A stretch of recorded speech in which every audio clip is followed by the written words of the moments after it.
ଯେଉଁ ରାସ୍ତାରେ ଚାଲିବାରେ ଆପଣଙ୍କୁ ଅଧିକରୁ ଅଧିକ ସମସ୍ୟାର ସମ୍ମୁଖୀନ ହେବାକୁ ପଡ଼ୁଛି, ଅଧିକ ପରିଶ୍ରମ କରିବାକୁ ପଡ଼ୁଛି, ବାଧା ପ୍ରତିବନ୍ଧକ ଆସୁଛି, ତେବେ ଆପଣ ନିଶ୍ଚିତ ହୋଇଯାଆନ୍ତୁ ଯେ ସଫଳତା ସେଇଠି ଆପଣଙ୍କୁ ଅପେକ୍ଷା କରି ବସିଛି। କେବଳ ଆପଣଙ୍କୁ ସେଠାରେ ପହଞ୍ଚିବାର ଅଛି। ନମସ୍କାର ବନ୍ଧୁଗଣ, ମୁଁ ସାଗର, କଳାକାର ସାଗର ସଙ୍ଗମ ୟୁଟ୍ୟୁବ୍ ଚ୍ୟାନେଲକୁ ଆପଣମାନଙ୍କୁ ସ୍ୱାଗତ ଜଣାଉଛି। ଆଜିର ଆଲୋଚନା ବୃଷ ରାଶିର ବ୍ୟକ୍ତିବିଶେଷମାନଙ୍କ ପାଇଁ। 2025 ମସିହାର ନଭେମ୍ବର ମାସ ଆପଣଙ୍କ ପାଇଁ କିପରି ରହିବ, ଗ୍ରହମାନଙ୍କର ସ୍ଥିତି କ'ଣ ରହିଛି, ନବଗ୍ରହମାନେ କି ଫଳ ଦେବେ, ସବୁକିଛି ସ୍ୱାସ୍ଥ୍ୟ, ଶିକ୍ଷା, love relation, married life, finance, business, job ଏବଂ ପ୍ରଫେସନ୍ ବିଷୟରେ ଡିଟେଲ୍ସରେ ଆଲୋଚନା କରିବା। ବନ୍ଧୁଗଣ, ଏହି ବିଚାର ଜନ୍ମ ରାଶି ଚନ୍ଦ୍ର ରାଶିକୁ ଆଧାର କରି କରାଯାଇଛି। ଯେଉଁମାନଙ୍କର ବୃଷ ରାଶି ଏବଂ ବୃଷ ଲଗ୍ନ, ସେମାନଙ୍କ ପାଇଁ ଏହି ଭିଡ଼ିଓ ଅଧିକ ଫଳପ୍ରଦ ହେବ ବୋଲି ଆମର ଆଶା ଓ ବିଶ୍ୱାସ। ସର୍ବପ୍ରଥମେ ଦେଖିବା ନଭେମ୍ବର ମାସର ଗ୍ରହଗୋଚର ସ୍ଥିତି କ'ଣ ରହିଛି।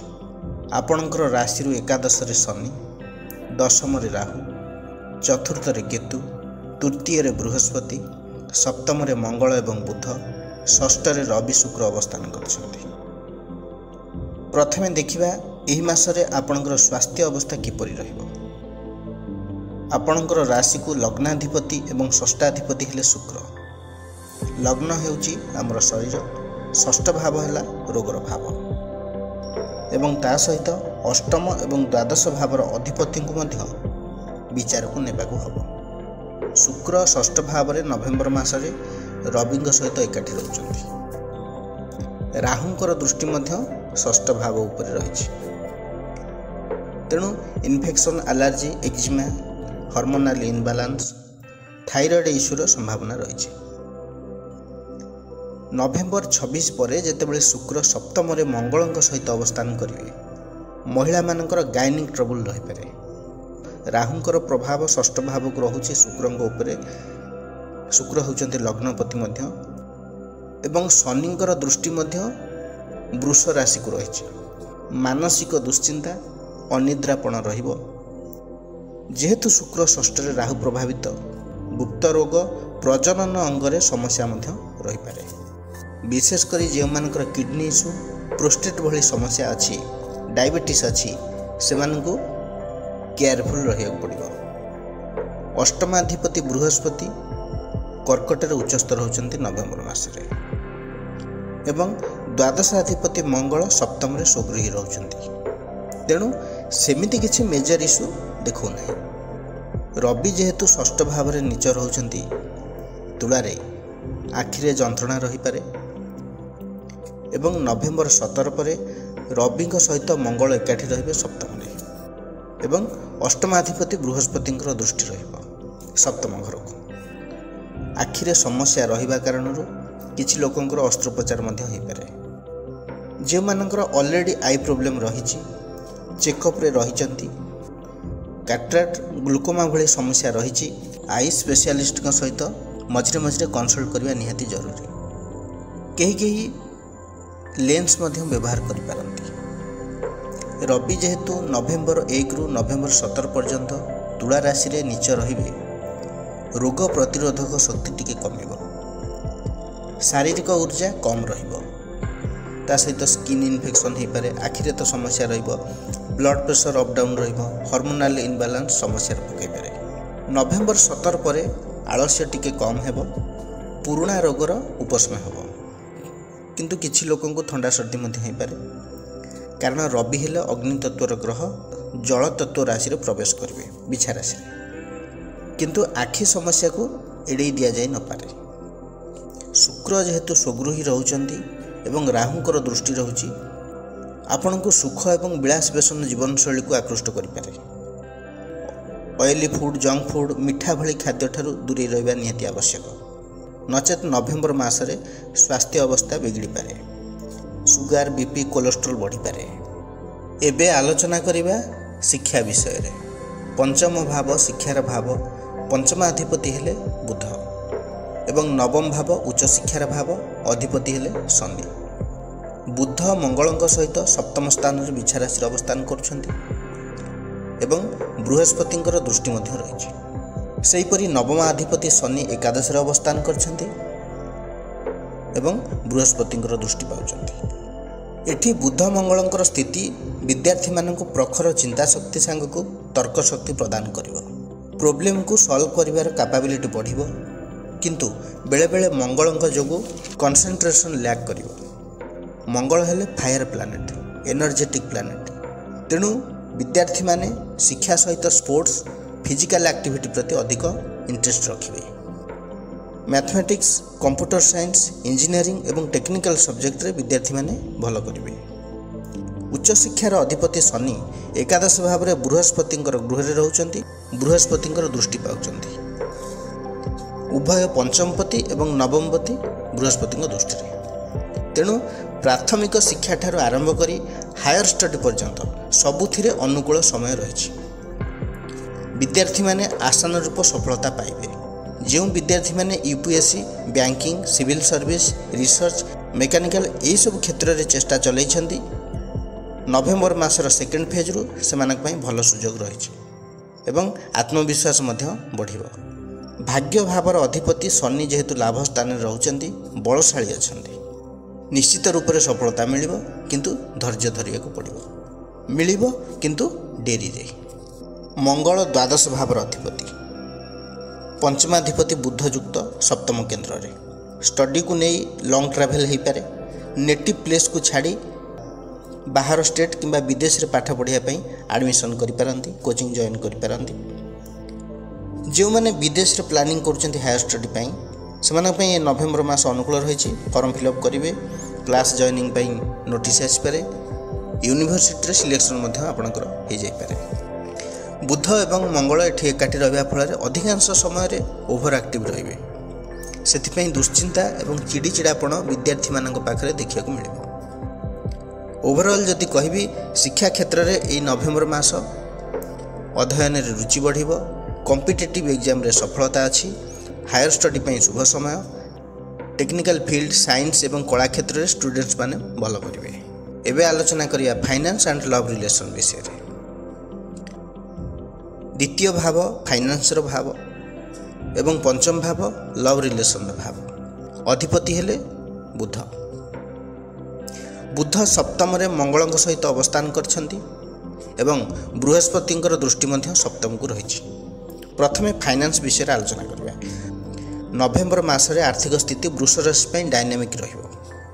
ବୁଧ ଏବଂ ମଙ୍ଗଳଙ୍କର ସଂଯୋଗ ଫଳରେ ବ୍ୟବସାୟରେ ଇନଭେଷ୍ଟମେଣ୍ଟ ଯୋଗ ରହିଛି ବା ବିଜନେସ୍ ପାର୍ଟନରଙ୍କ ସହିତ ଫାଇନାନ୍ସିଆଲ କିଛି ଡିଲିଂସ୍ କରିପାରନ୍ତି।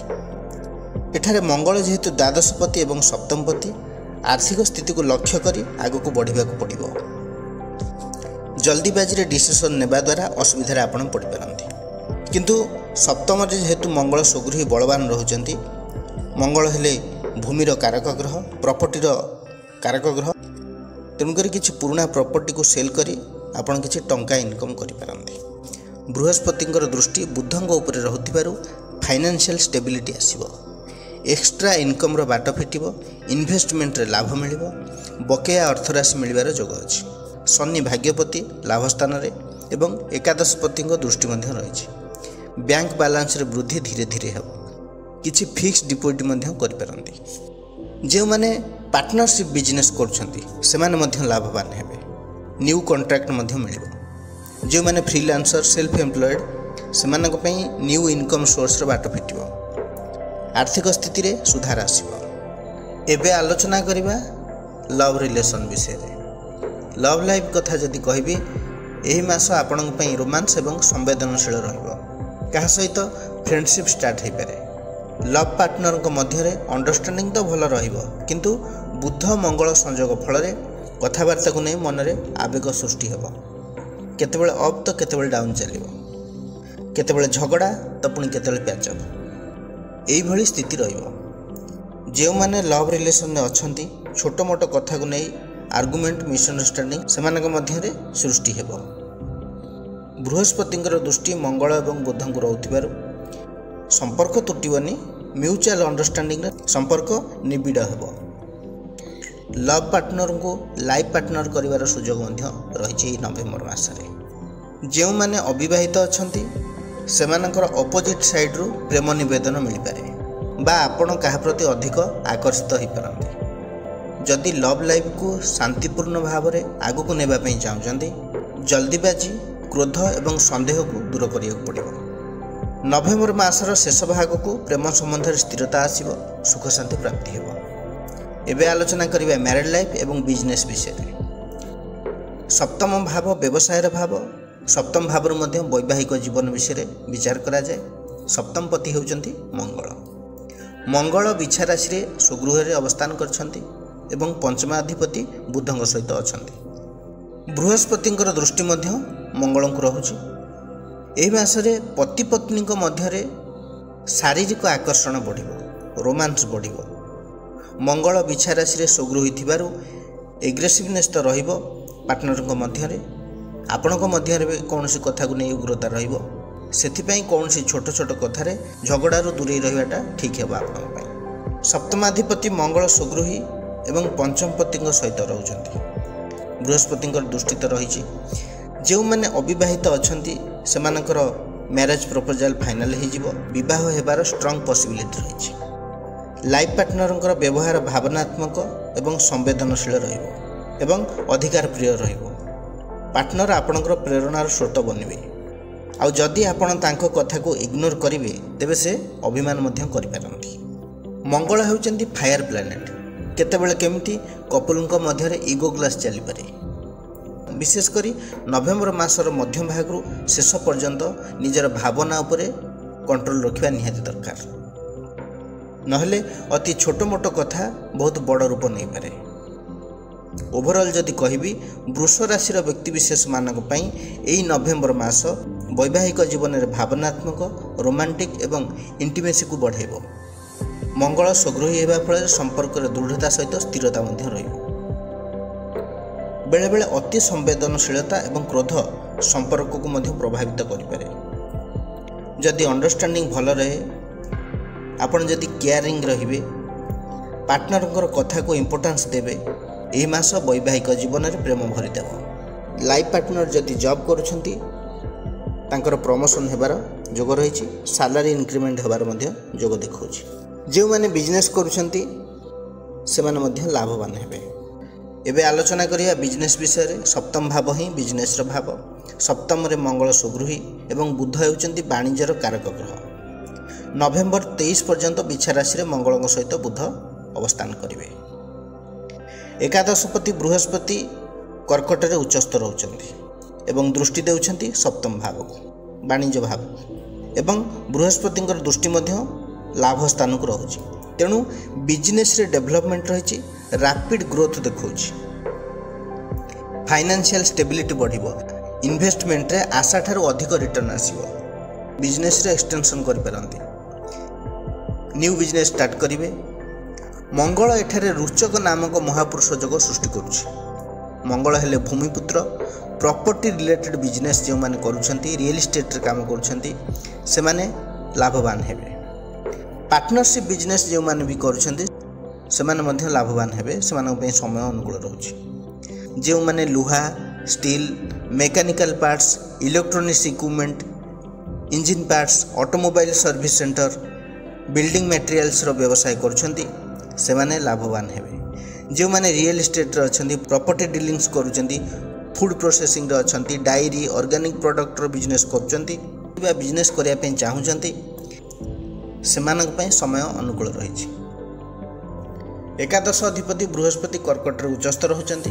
Educational consultancy, coaching class, insurance, account section ଏସବୁ କ୍ଷେତ୍ରରେ ମଧ୍ୟ ଯେଉଁମାନେ ଅଛନ୍ତି ସେମାନେ ଲାଭବାନ ହେବେ। ସପ୍ତମରେ ମଙ୍ଗଳ ପାୱାରଫୁଲ୍ ରହିବା ଫଳରେ ସେଲ୍ଫ ମେଡ୍ ବିଜନେସ୍ରେ ଆପଣ ସଫଳ ହେବେ।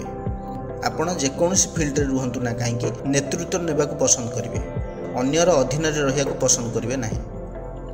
ଆପଣଙ୍କର ସାହସ ଏବଂ ରିସ୍କ ବିଜନେସ୍କୁ ନୂଆ ରୂପ ଦେବ। ବୃହସ୍ପତିଙ୍କର ଦୃଷ୍ଟି ସପ୍ତମକୁ ରହିବା ଫଳରେ ଆପଣଙ୍କର ଡିସିସନ୍ ମେକିଂ ଠିକ୍ ରହିବ। ଏକ୍ସପିରିଏନ୍ସ ଲୋକଙ୍କର ସହଯୋଗ ଆପଣଙ୍କୁ ମିଳିବ। ବିଜନେସ୍ରେ ଏକ୍ସପାନ୍ସନ୍ ସହିତ ପ୍ରଫିଟ୍ ମଧ୍ୟ ହେବ। ଶନି ଏକାଦଶରେ ଅବସ୍ଥାନ କରୁଛନ୍ତି। ଆପଣଙ୍କର ପରିଶ୍ରମର ଫଳ ଡେରିରେ ମିଳିବ। ଯାହା ବି ମିଳିବ ସ୍ଥାୟୀ ଭାବରେ ମିଳିବ। Stock market share market investment ପାଇଁ समय अनुकूल रही। एबे आलोचना करिबा जॉब और प्रोफेशन विषय। कर्माधिपति शनि एकादश भाव में अवस्थान करछन्ति लाभ स्थान रे। बृहस्पतिंकर दृष्टि कर्मपति को रही। षष्ठाधिपति शुक्र स्वगृही रवियुक्त होई तुलारे। षष्ठ भाव है निजुक्तिर भाव। दशमाधिपति शनि एकादश जेहेतु रोचे परिश्रमर उचित फल मिल। सरकारी स्तर हेउ किंबा बड़ बेसरकारी स्तर हेउ स्थायी निजुक्तिर संभावना को दर्शाऊँच। एकादश स्थान लाभ स्थान, तेणु काम लाभ मिल।